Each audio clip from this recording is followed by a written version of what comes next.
Hello and welcome to race 16 of the BSR GT Sprint Cup here from the Circuit de Gilles Villeneuve in Montreal. For those that joined us for race 1, certainly a very exciting race. I didn't realise how few cars there were tonight. Obviously there's some sporting event going on in South America, and there's probably a few drunk people still stumbling back from Le Mans, so things have really been shaken up for this second race.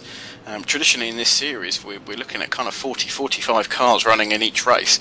What we've seen tonight is obviously as summer comes and people go on their holidays and so on and so forth, it's only 27 participants tonight qualified for that first race, and as a result of that, traditionally in this series, if you wreck out, you get horribly beaten up or disqualified. You're down in the lower reaches of the lower 30th position. Tonight, what it's done is it's meant that with the reversed top 20 grid positions that we run in this series, it means that a driver that was disqualified and a driver that was wrecked are going to be sitting at the front of the field.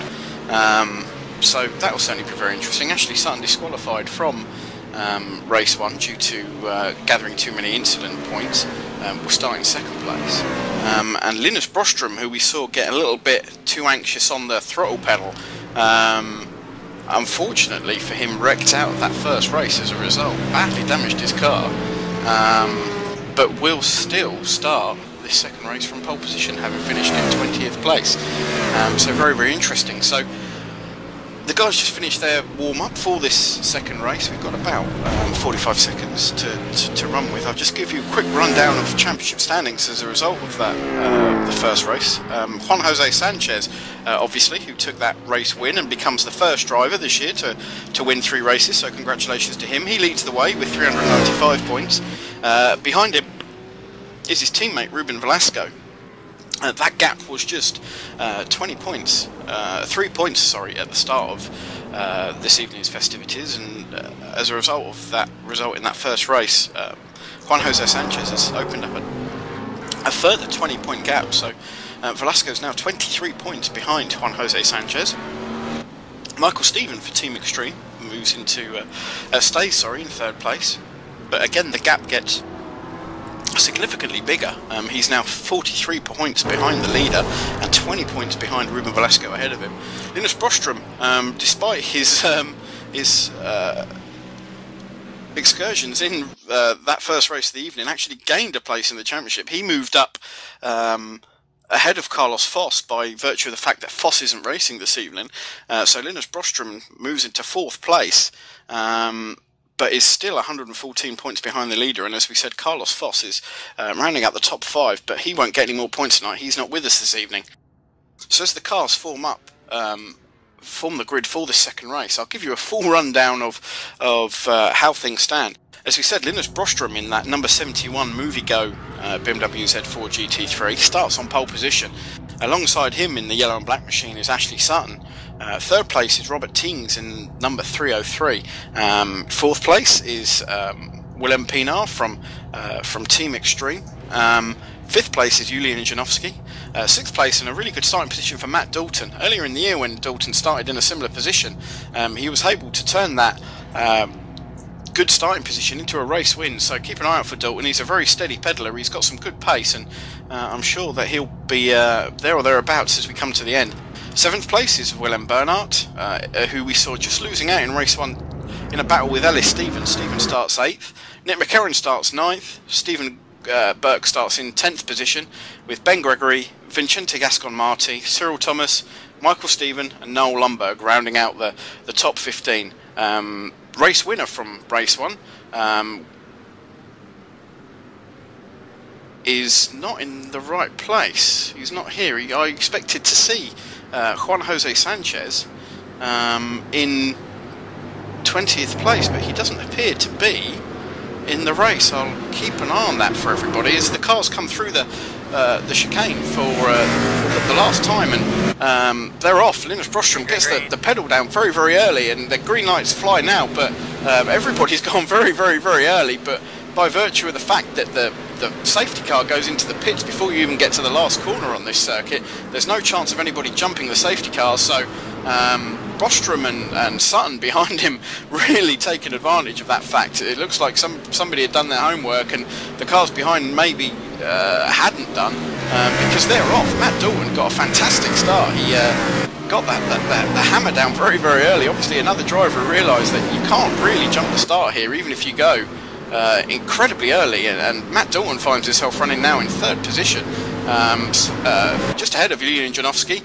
Willem Bernhardt is in, looks like 5th position now, and Ellis Stephen looks to be running in 6th place. So Sutton and Bostrom got away very, very well, and as we say that, actually Sutton up front in that yellow and black CQR close quarters racing machine is all over the back of Linus Bostrom.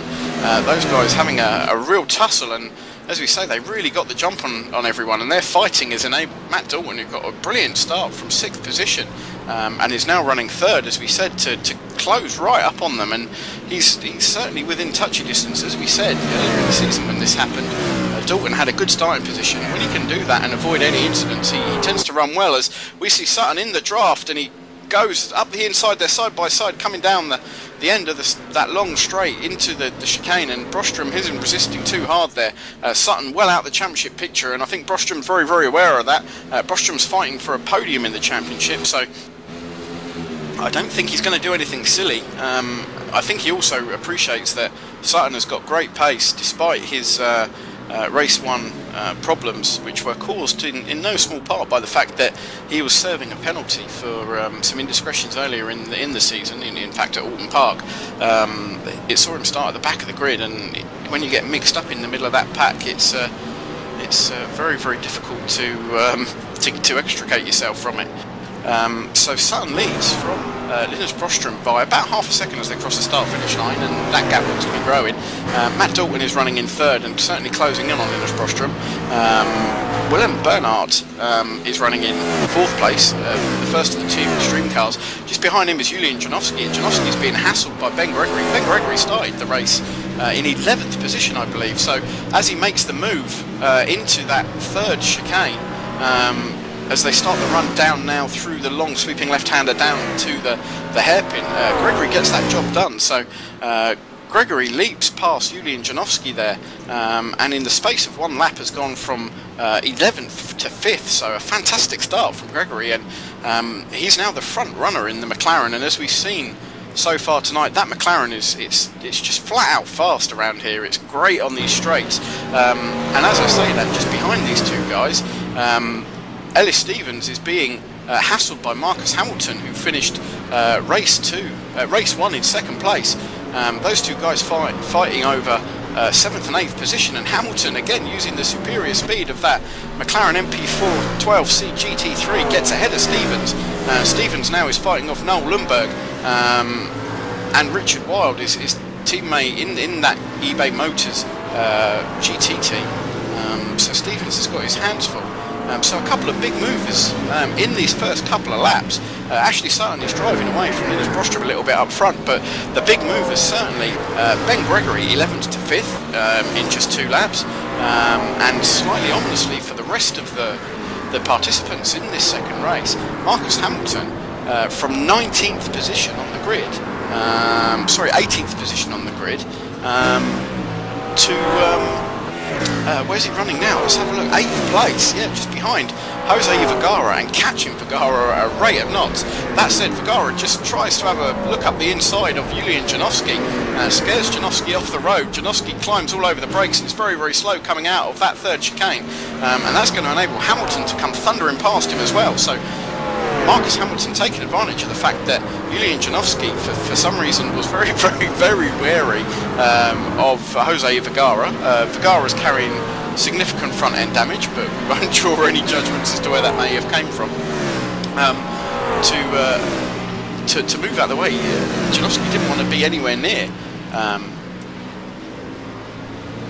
the playful overgaming machine in front of him, and got well out of the way. So be interested to see what happens there. But again, it's another position for Marcus Hamilton in the number 1 car. Probably quite apt this evening. He's certainly been the fastest guy in race 1, and he's looking very, very quick in race 2. He's now in 7th place, and he finds himself only 10 seconds behind the leader Ashley Sutton. More importantly, only 7 seconds behind Linus Bostrom in second place. So Hamilton will be on a charge. As we see, the McLaren's really holding their own tonight, and I personally am delighted at that. It's about bloody time, frankly. So the big battle in the top three is between Linus Bostrom in that number 71 BMW Z4 GT3, the green and white machine of Movie Go Racing, trying to hold off number 6 Matt Dalton. As we've said a couple of times, Matt Dalton, he tends not to be able to qualify particularly quickly, and I don't think Matt will be too upset at me saying that. That said, he's monstered that chicane there. He'd be very, very lucky to get away without a slowdown penalty. He really scythed across the curb on the inside there, and he seems to be still going at a reasonable pace, so it looks like he's dodged a bit of a bullet there. But as I was saying, Dalton, not a particularly quick qualifier, and indeed he did get a slowdown penalty, which he serves going through that hairpin. It's best to serve those on the slowest part of the circuit, so he would have dropped back a bit. He was only 7/10 of a second behind Linus Bostrom in front of him, and he needs to hope he hasn't lost too much time, and it looks to me like he's back up to speed now. So he did get a slowdown penalty for cutting the chicane there. We'll have a look and see how badly that's damaged him, but sorry, as I was saying, Dalton doesn't qualify particularly quickly, and that can cause you a problem in this series. If you get mired in the midfield, as I said earlier on when I was talking about Sutton, it's really hard to get out of it. You get caught in lots of incidents. There's lots of mixed pace drivers, and it's difficult to show your true pace and your true talent. But the 2 or 3 occasions this season where Dalton has been able to take advantage of the reverse grid, he's really put some impressive performances in, as I say, including a race win. And he'll be looking to get the best possible result he can do here. That it looks like the result of that slowdown penalty was it's cost him only in the region on the track of about 1.5 seconds, and that's really dodging the bullet. He was 7/10 of a second behind Bostrom at the start of the previous lap to this one. At the start of this lap, this being lap 5, he's 2.2 seconds behind. So yeah, it looks like it's cost him about 1.5 seconds. Meanwhile, Ben Gregory in the first McLaren's has got past Willem Barnard for Team Extreme in the green, white and black BMW Z4. You could see probably about to be overtaken by Marcus Hamilton. Gregory has got past Barnard. Hamilton is lining him up as they come into the chicane. Barnard is driving to his pace, which is a very, very sensible thing to do. It's very easy when you find yourself up the sharp end of the grid in these second races to overdrive the car and stick it off the circuit. Barnard's doing exactly the right thing here. He's driving to his pace. He knows what speed he can run, and while he's battling hard for these positions, he's not prepared to do anything silly or try and overdrive and throw it into the wall. And it's great driving, very sensible driving from Barnard. But what it does enable, it enables Marcus Hamilton to again go up the inside of him, and Hamilton now will be running in 5th place. So Hamilton starting in 18th place, finished race 1 in 2nd place, of course. He's really moved up the field. Now, something I touched on earlier on, and it was a surprise to all of us, and we don't understand quite why, but race 1 winner and championship leader Juan Jose Sanchez isn't in this race. I don't know if he got caught out by the race session coming up, or he's had an issue with his internet, or whatever the reason might be. It's difficult to know what has happened, but he's not with us, so it's a great opportunity for those guys behind him to make up points. As we say that, just as I was bigging him up, and I should learn not to do this, I keep getting myself into trouble, Ben Gregory decided that he didn't like that MP412C facing forwards, so tried to take a couple of corners with it going backwards, and as a result of that spin, unfortunately he finds himself back in 8th position now, so he's going to be running behind Simon Field, and Simon Field was at the start of the last lap 22 seconds behind the leaders, so Gregory certainly has lost in the region of 10 seconds. He just makes a spot back up on Field, tucks it up the inside of the eBay Motors machine, going into the hairpin, and in fact he makes 2 places up because very, very generously Noel Lundberg decides that he doesn't like the front of that BMW Z4 GT3, so he's going to drive it into a wall and rearrange it ever so slightly. So in terms of absolute positions lost, not a disaster for Gregory. He's having to defend quite hard from Field as they go into the chicane at the end of that long back straight, but Gregory will certainly hang on to that position, and he'll sprint away from Field, who's going to be very slow out of that chicane, and indeed he is. And sorry, it was Ellis Stevens, sorry, I was talking about Simon Field. It was Ellis Stevens all that time, so my bad. 2 very, very similarly liveried machine. No, they're not at all, are they? Okay, I was looking at completely the wrong car, but there we go. So it was Ellis Stevens that Gregory was battling with, so my apologies there. But Gregory gets back past him, so in terms of absolute positions lost, Gregory has only dropped a couple of spots. He finds himself back in 6th place, but in terms of time, he's dropped a good 10 seconds. He was running about 12, as I say, about 12 seconds behind the leader, and now he's running about 22, 23 seconds behind. And what that has enabled, of course, is enabled Marcus Hamilton, yet again, to make another place up. So Hamilton now running 4th, but as I say that, having correctly identified the machine at last, Ellis Stevens in that number 11 eBay machine, quite distinctive. I'm not quite sure how I managed to confuse that with the car behind him, but there we go. It's been a long old day. Simon Field in the number 9 car is right behind Stevens now, and is putting him under a lot of pressure to hang on to that 8th position. Field very keen to get past him. So it'll be interesting to see if Ellis Stevens can hold him off in terms of absolute lap time. Stevens is the slower of the two. Simon Field running a very, very strong 136.3 as his fastest lap. Ellis Stevens, the fastest he's been able to manage so far is a 137.8, so he's certainly in the crosshairs of Simon Field behind him. Simon Field runs quite a few of these BSR TV series, and he's an ever-present. He's a very good driver, very safe, very clean driver, but he's certainly looking to put one on Ellis Stevens, and as I say that, he looks to make a move down the inside of him coming out of turn 2, which forces Stevens to get on the gas earlier than he might have liked, and the back end of that eBay machine got very, very squirrely and enables Simon Field to get the job done. So now Simon Field will be chasing Ben Gregory off up the road. Gregory's disappeared ever so slightly off into the distance, and I don't think that Field will have the pace on Gregory to make big moves. So as we look back towards the top 4 now, Matt Dalton, who we were talking about having a very, very strong run, has got some driving to do, because he's got Marcus Hamilton in that number 1 machine, literally tucked right underneath his rear wing as they go through the hairpin for the 8th time. And with the straight line speed of that McLaren MP412C GT3, I personally wouldn't be very, very surprised if Matthew Dalton doesn't realise that this is a done deal, and Hamilton will just pull out of the slipstream as he does now, and get on the brakes as hard and as late as he can do. And yep, Dalton has to get out the gas a bit squirrely from Hamilton as he gets on the throttle again. A bit of a wave at the back there as he waves goodbye to Matt Dalton, and Hamilton now up into 3rd position.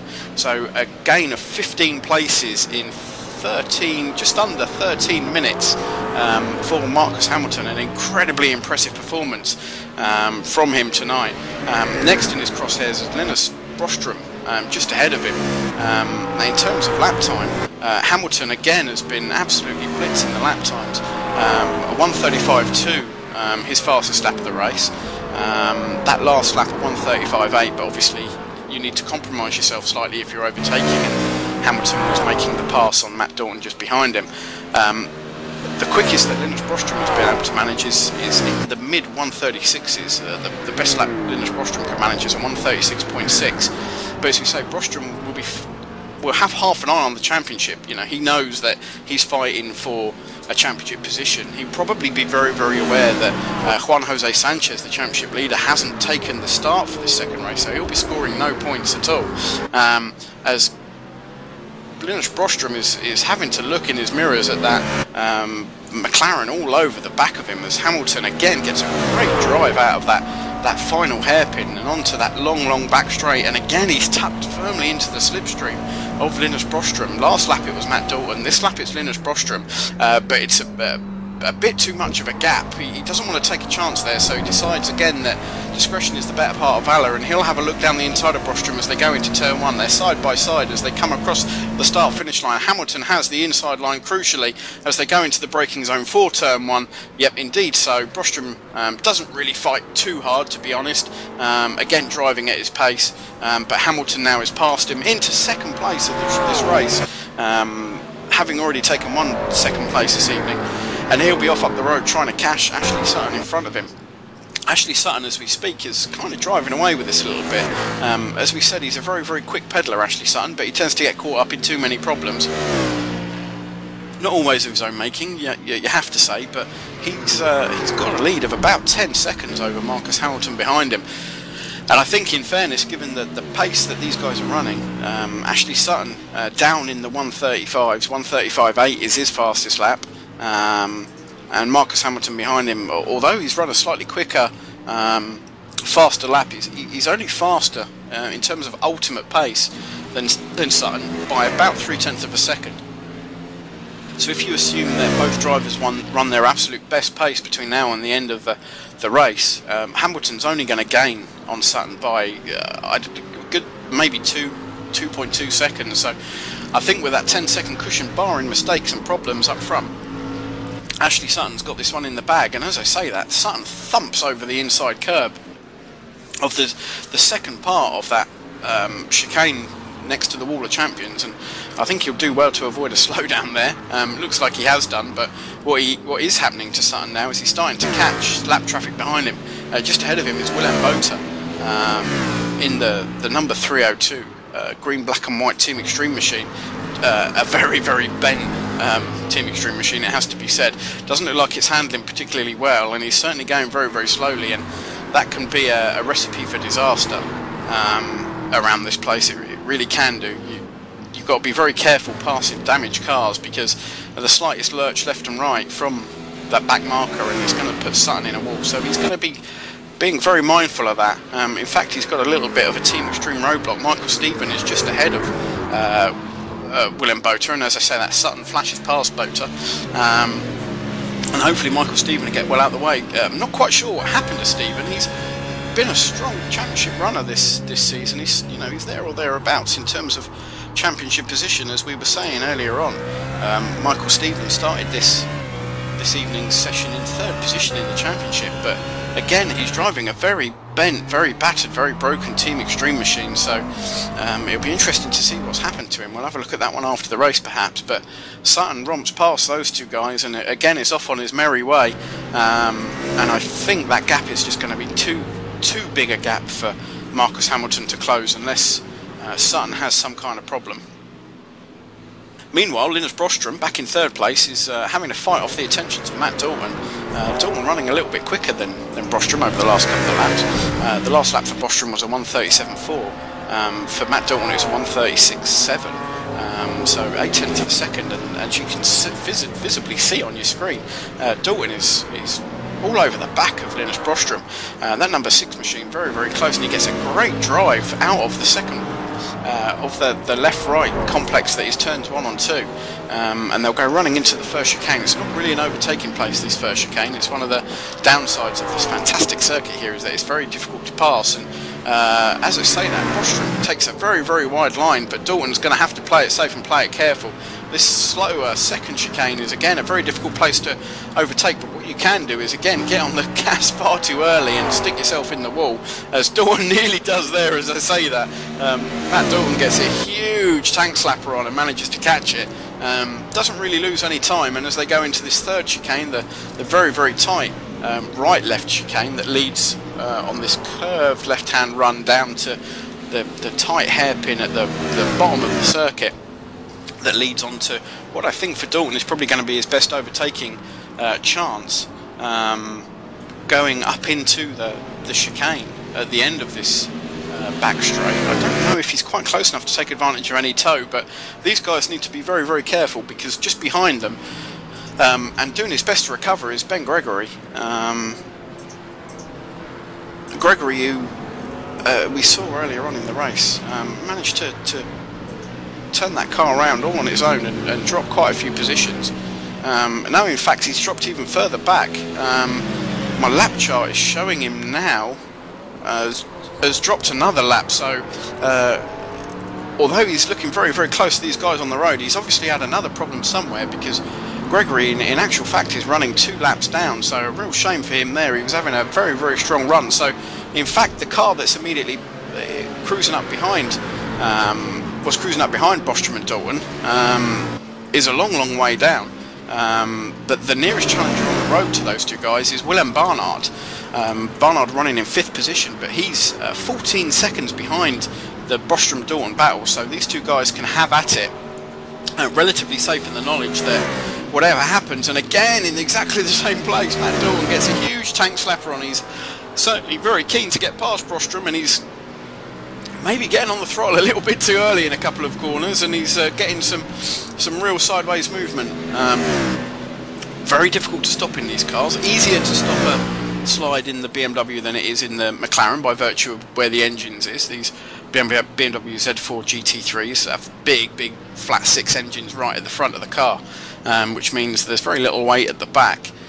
Which means the car will twitch. It will twitch at the back. You'll get lots and lots of power oversteer, but because there's no significant weight at the back of the car, it's easy to get the car back. Now McLarens, on the other hand, being mid-engine rear-wheel drive cars, they've got a lot of weight over the back, and if you imagine a pendulum, the further back the weight is, the more momentum it gathers. So if you get a bit of a sideways twitch in one of those McLarens, you're going to be in grief. It's a lot harder to catch a sideways McLaren than it is to catch a sideways BMW, and that's been one of the reasons why the BMWs have been so heavily used in this championship. They're quite forgiven. They're very grippy, very fast cars, but if you get it wrong, they're reasonably forgiven. The mid-engine rear-wheel drive cars, the McLaren and the Porsche, tend to be a little bit harder to catch if you get them going sideways, just by virtue of the fact that all of the mass is over the rear axle, and once it starts to go, it's difficult to get it back.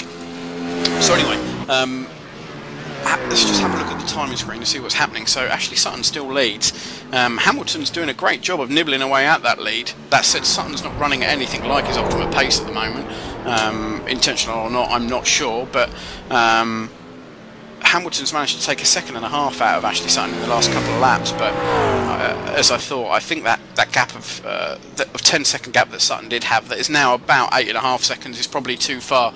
We've only got 2 minutes and 50 seconds of this race remaining, so I think, despite its great charge through the field, Marcus Hamilton's probably going to have to settle for 2 second places. That said, given the context of this evening's activities with both Juan Jose Sanchez, and I've just spotted there's no Ruben Velasco either, so I'm not sure what's happened there to the Playful Bet Overgaming guys, but the top two in the championship haven't taken the grid for this race for whatever reason.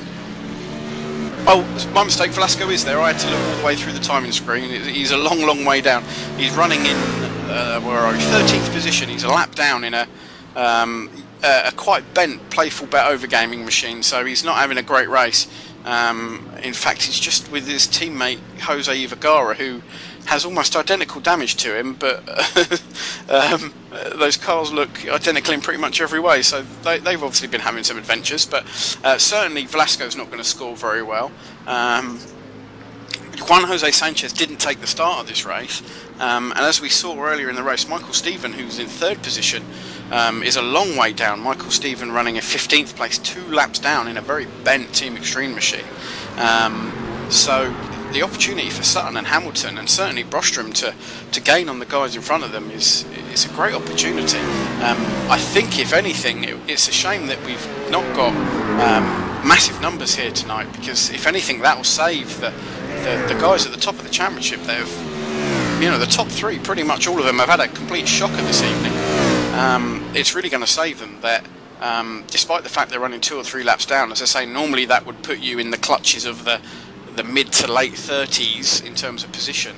These guys are going to get away with top 20 finishes, so very fortunate tonight as Ashley Sutton gets some air going through the second part of the chicane there. I've never seen a car there with all 4 wheels off the ground, but credit to you, Ashley Sutton. Sutton definitely driving within himself now as he starts what will be his final lap, and it will be little more than a parade lap.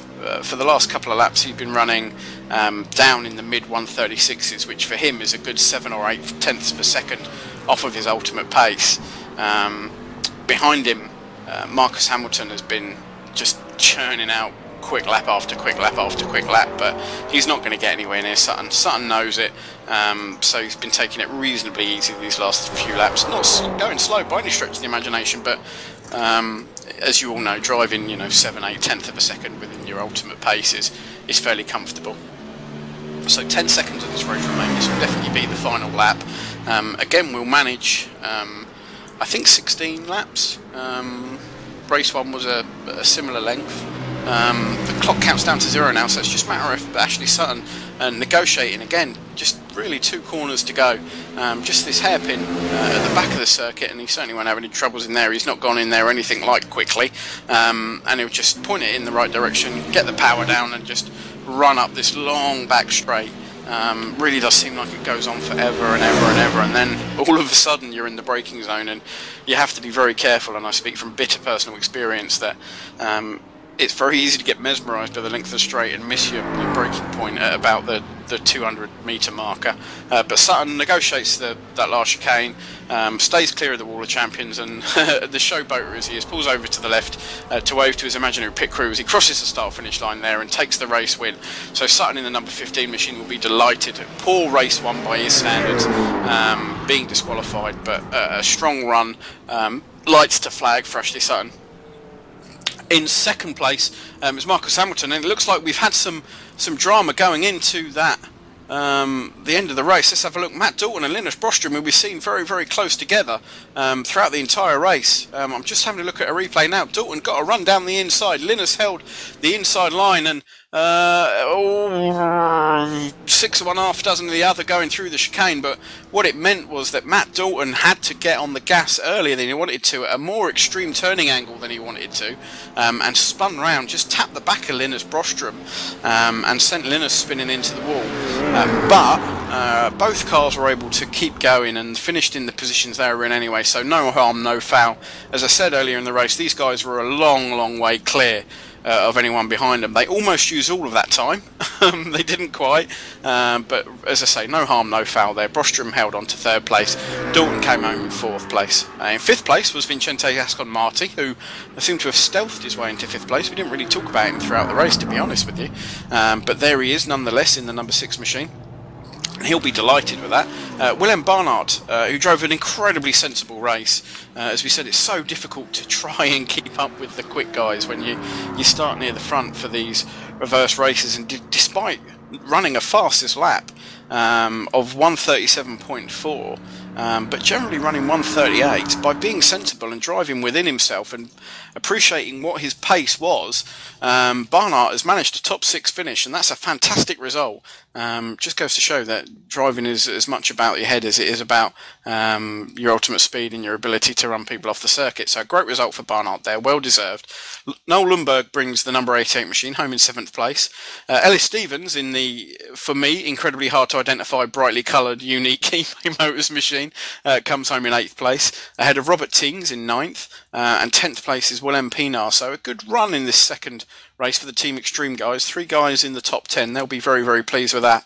Julian Janowski finished in 11th place, and Janowski was the last of the lead lap runners. 12th place was Ruben Velasco, who was so anonymous in that race, I actually thought he didn't participate in it. He finished a lap down in 12th position, ahead of Jose Ivergara in 13th. William Boter was 14th, ahead of Michael Stephen. Stephen, who started this evening 3rd in the championship, and we'll try and bring you an update of the championship standings in a second. He won't be very happy with 15th. Ben Gregory is 16th. Started so well, promised so much for Ben Gregory, but it really just didn't happen for him. He had the spin, and then something else has happened to that car, and he's ultimately finished 4 laps down. Simon Field in 17th, ahead of Stephen Burke, Dan Hunt, and Cyril Thomas running out the top 20. So an interesting, slightly strange race 2. Race 2s are usually hell for leather, kill or be killed type affairs, but I think by virtue of the fact that Ashley Sutton started right at the front, and you know, with the best of respect to a lot of the other drivers in the race, Sutton had a good second and a half over most of them, and in the time it took the faster guys, Hamilton and so on and so forth, to catch up with him, he had too much of a lead to be able to be caught, ultimately winning by 6.9 seconds. Hamilton will be delighted, that said, with 2 second places in a row tonight. So let's have a quick peek at the championship. We're not quite updated yet. Hopefully we can bring that to you before the end of the broadcast. We'll get the updated scores. The maths elves are working as hard as they possibly can do. But some good results there for some... not usually, and I'm sure they won't be offended with me saying it, not usually top-line drivers. You know, Dalton will be absolutely delighted.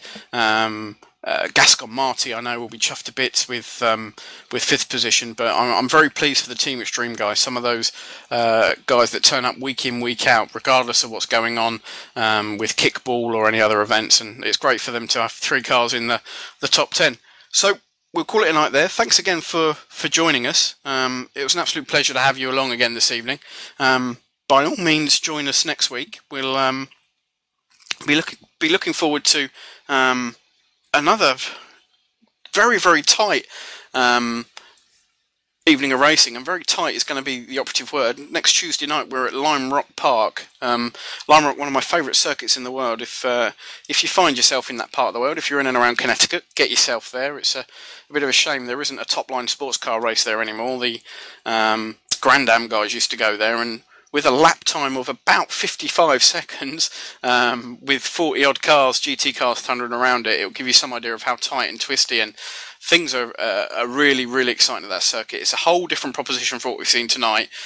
Your ability to manage the traffic is going to be absolutely key there, but feel free to join us. We've got rounds 17 and 18 of the BSR TV GT Sprint Cup Series, easy for me to say, coming next week on June the 24th from Lime Rock Park. They are the penultimate races of the season, race 17 and 18. There's only 4 rounds left, and our final round of this evening of the season is a round that I'd rather be driving in than talking about, to be honest with you, because it's at my home circuit and my favourite circuit by a comfortable distance, the Brands Hatch Grand Prix circuit, which always produces fantastic racing through the undulating dips and dives of the Kentish countryside.